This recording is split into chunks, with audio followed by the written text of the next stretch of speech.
Hey there, welcome back. I hope you've had a great week and a great weekend, and thank you for joining me on this fabulous Monday.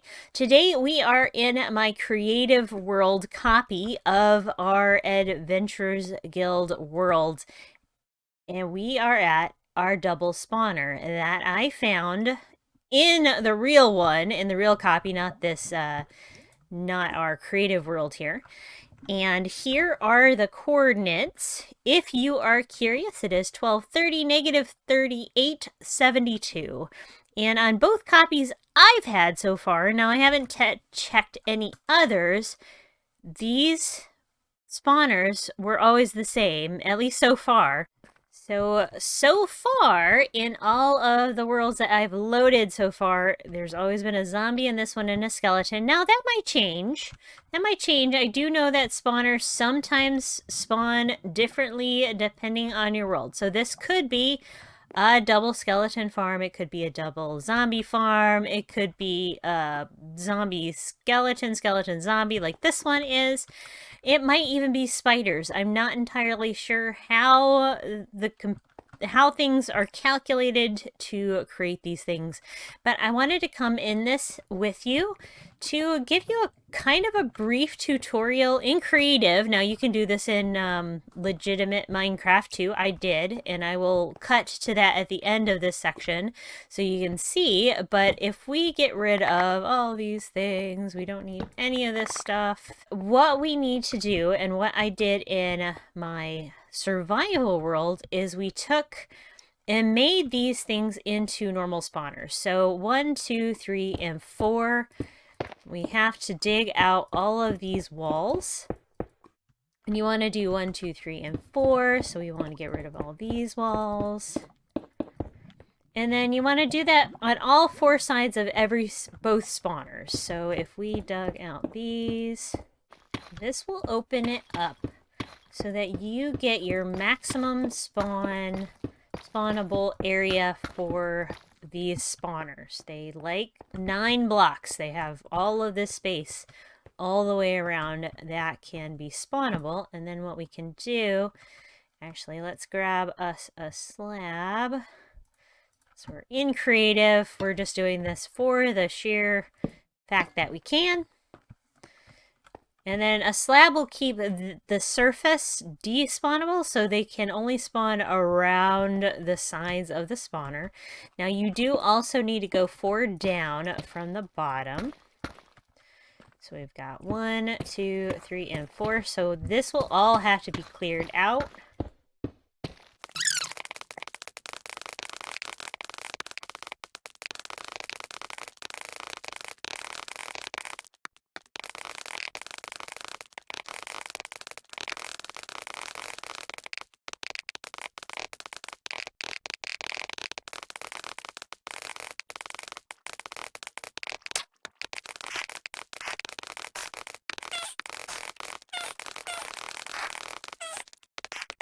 All right, now that we have cleared out 4 blocks away from every single side, including the top, I did have to take a row out of the top, and have the blocks there, we have a couple options of where we can send our drop chutes. What I have done in the past is send them to a middle point. So if we were to send from this middle point of the room, so you have 1, 2, 3, 4, the 5th block will be your middle point.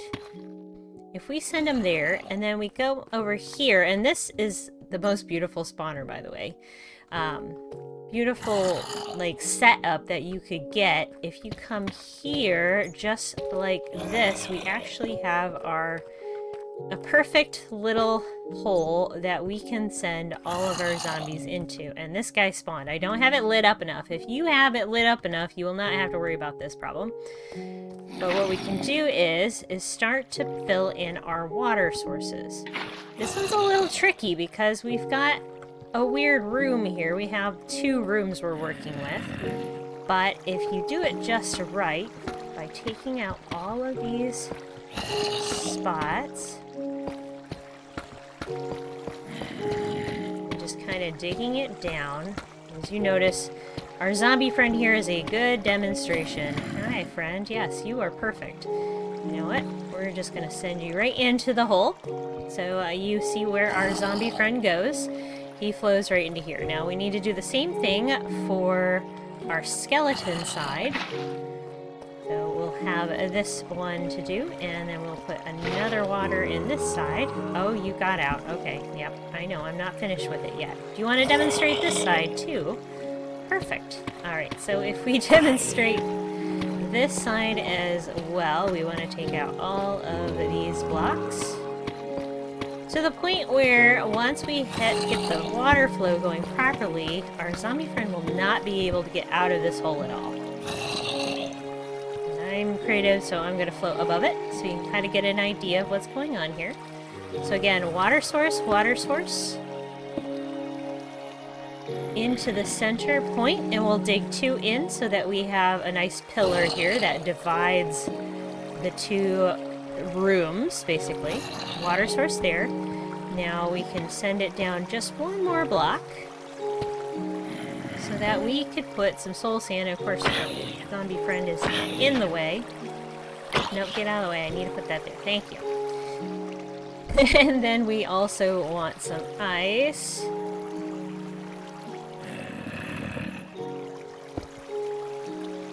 And this will keep the flow going very easily. And then lastly, we are going to put a couple signs. Now this hole does not have to be as big as I have it here. It can actually be a little shorter.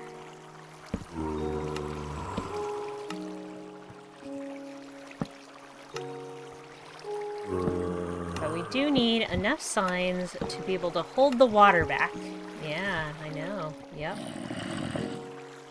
As our zombie friend is demonstrating, he can sit on this water. Now, there are a few options that you could do is actually push the chute up higher. So instead of having the ice and such here with your bubble elevator, you could push it back further.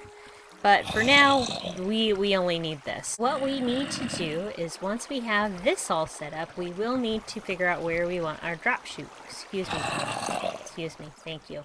We need to come up this way and then send it probably either this direction, which would be that way, or we can send it this way. Now in my single player game, what I discovered when I went this way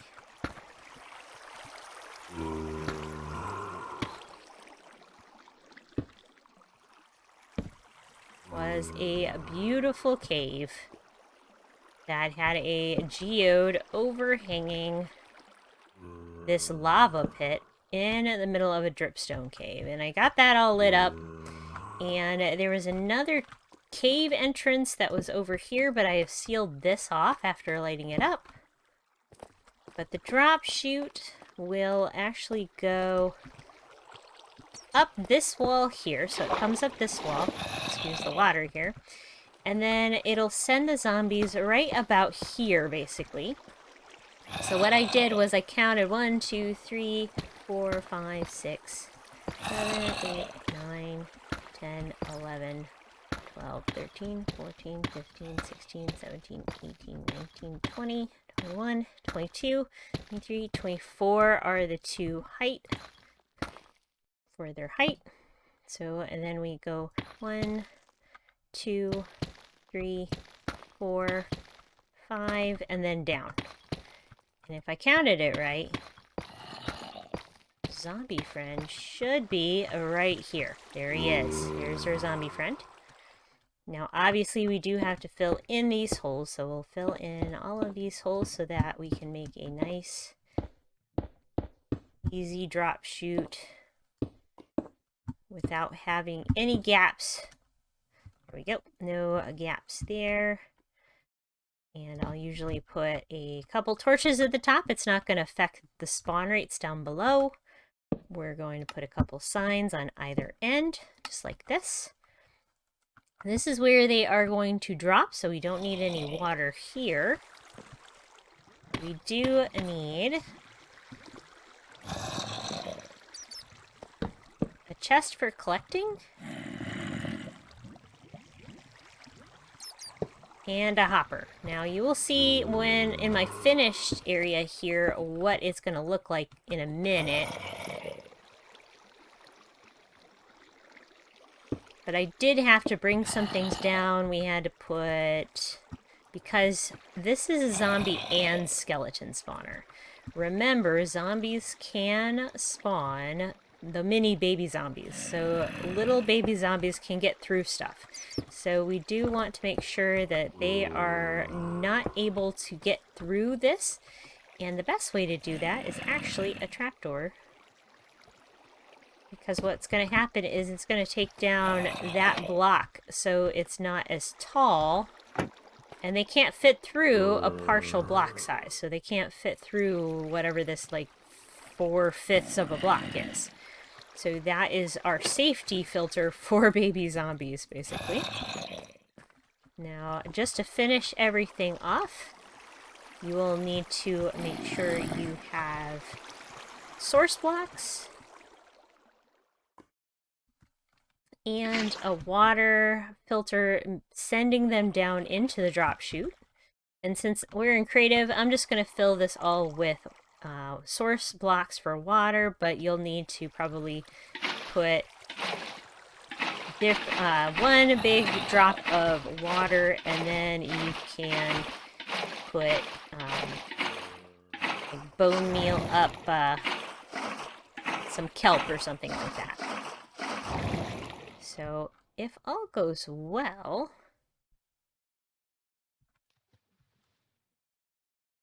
Here comes our zombie. Our zombie should... Yep, there he goes. Perfect. Hi. Yes, yes, you are going to fall onto that thing down there. And he's gonna take probably too much damage, apparently. 1, 2...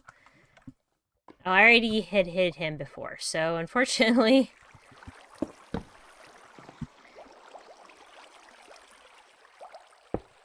Unfortunately, he had already taken some damage because I was trying to push him out of the way earlier, so we will get this back in place. And then I am going to take...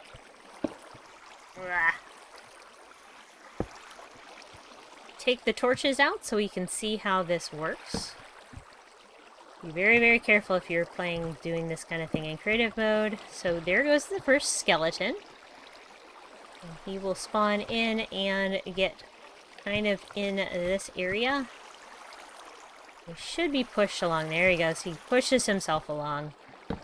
And the more critters that you have spawning in here, the more they push each other. And there's the baby, so we're going to go out here, finish this up, and see how this works with the baby zombies and the skeletons. There's the first skeleton. He survived the fall. He should be a fairly one-hit-ish. Yep, one hit. Because they dropped exactly 22 blocks down to hit this. And another thing you can do that I will do here... The zombie's a little more than one hit, but they would be one hit with a sword.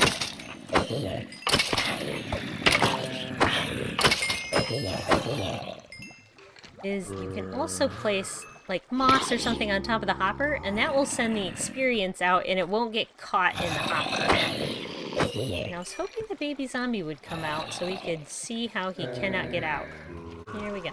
So this will show how the baby zombie cannot get out. He has a little bit of a lip of this moss and then this trapdoor keeps him from coming out. It gives you the maximum amount of space to be able to hit everybody.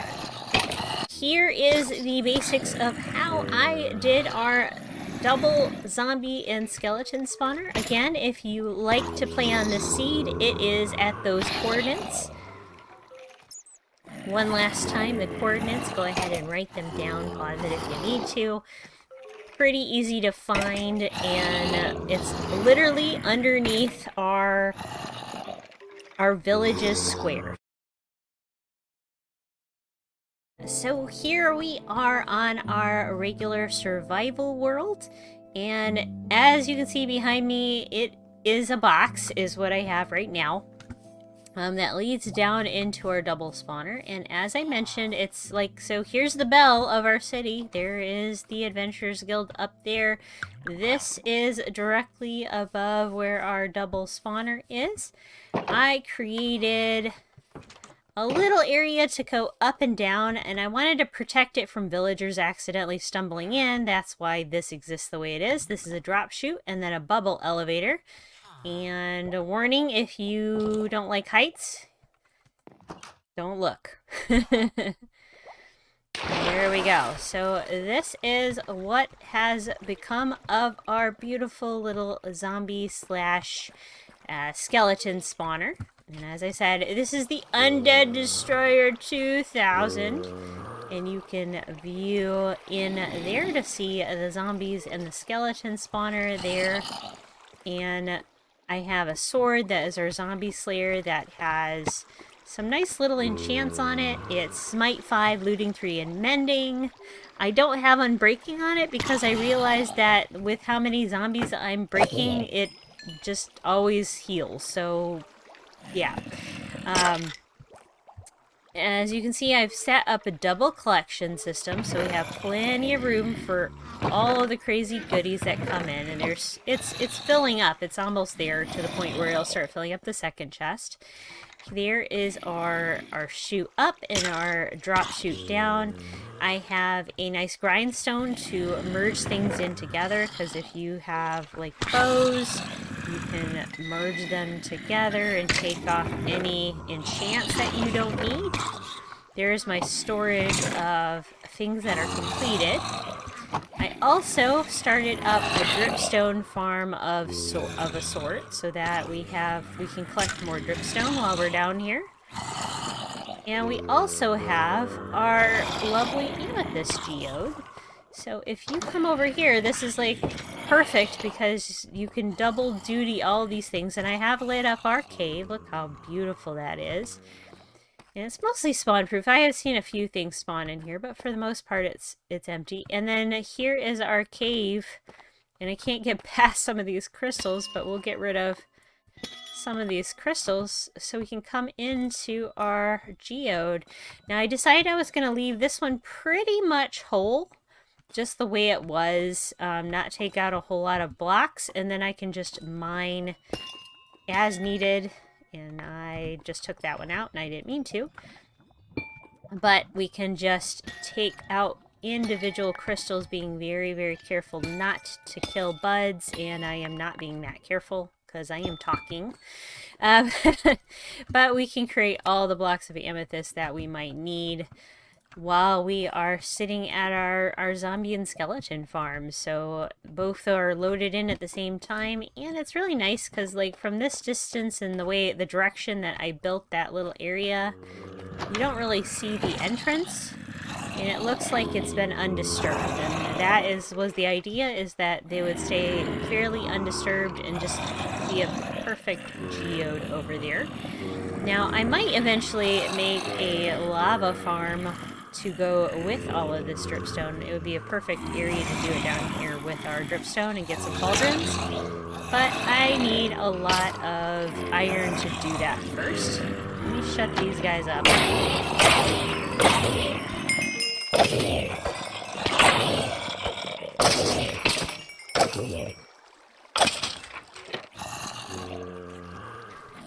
Now, just as a hint to you, no matter whether or not your world spawns in skeletons and zombies, or if your seed were to spawn in double skeletons or double zombies, don't worry. Honestly, it's a good thing either way, because of the fact that you would have double the spawns coming off of those double spawners. So if you ever stumble on one of these, I would definitely go for it. I would definitely make this into a spawner XP farm of some sort, because look at my levels. I'm 40. I'm not ridiculously high, but for an overworld spawner farm, this is pretty good. I'm not entirely sure whether or not this video is going to be a long one or not, and I do apologize. We didn't actually go adventuring, so I do apologize to that fact, but our lovely cartographer behind me has given us a map.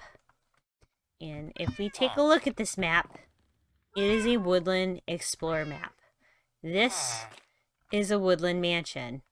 And if we pick it up and we look at it, it is far to the northwest of here. And it's not super, I don't know if it's super far away. That little white dot in the bottom corner probably means that it's probably within maybe 2,000 blocks.